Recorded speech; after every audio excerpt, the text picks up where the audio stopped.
கங்கா செம்ம டென்ஷனோட குமரன் இன்னும் வீட்டுக்கு வரலன்னு சொல்லிட்டு கதறிக்கிட்டே இருக்கா. ஆனால் காவேரியும் செம்ம கூலாக உட்காந்துருக்காங்க.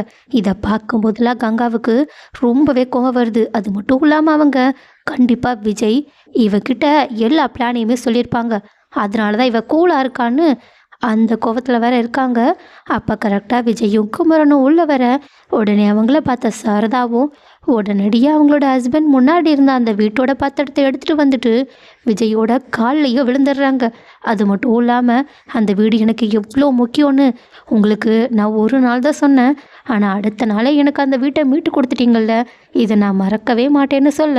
ஆனால் விஜயும் இங்கே பாருங்கள், இது நம்ம குடும்ப பிரச்சனை, அதை நான் தானே பார்த்துக்கணும், நீங்கள் இப்படி என்னை அடுத்த ஆள் மாதிரி ட்ரீட் பண்ணாதீங்க, வாங்க வந்து உட்காருங்கன்னு சொல்லிட்டு இதுக்கப்புறமா இந்த குடும்பத்தில் என்ன பிரச்சனைனாலும் அதை நான் சரி பண்ணிடுறேன்னு ரொம்பவே பாசத்தோடு பேசிக்கிட்டு இருக்காங்க.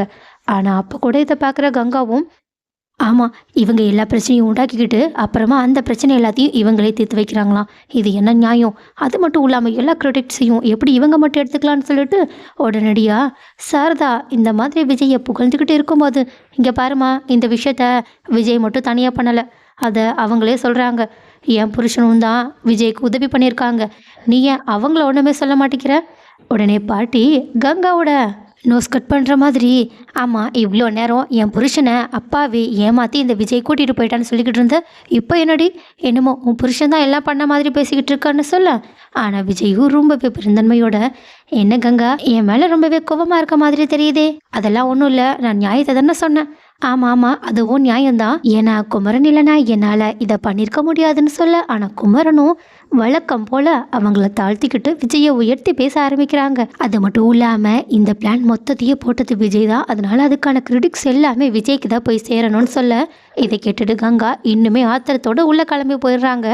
அங்கே போனதுக்கப்புறமா குமரன் வந்ததுக்கப்புறமா அவங்கக்கிட்ட, ஆமாம், நீங்கள் நிவின் விஜய் 3 பேரும் சேர்ந்து தானே அந்த பசுபதியோட பையனை கடத்தினீங்க?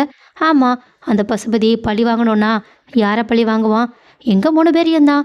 அப்போ எதுக்காக எல்லா விஷயத்தையும் பண்ணது விஜய்தின்னு சொல்லிட்டு அவனை தலையில் தூக்கி வச்சுக்கிட்டு கொண்டாடுற அளவுக்கு நீங்கள் பேசிட்டு வரீங்க? உங்களுக்குன்னு ஒரு மரியாதையே கிடையாதான்னு ஆச்சா முச்சான்னு கத்த ஆரம்பிக்க. உடனே குமரனும், ஐயோ இவகிட்ட இதுக்கப்புறம் பேசி ஜெயிக்க முடியாதுப்பா, இங்கே பாரு கங்கா, எனக்கு ரொம்பவே டயர்டாக இருக்குது, நான் தூங்குறேன் அப்படின்னு சொல்லிட்டு கரெக்டாக தூங்க போகும்போது, கங்கா இப்போல்லாம் நீ பழைய கங்கா மாதிரி மாறிட்ட.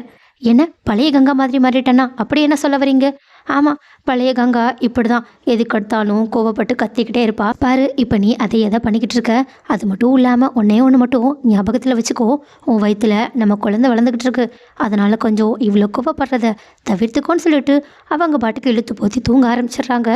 ஆனால் இதை குமரன் சொன்னதுக்கப்புறமாவும் கங்கா இன்னுமே செம்ம கடுப்போடு தான் உட்காந்துருக்காங்க.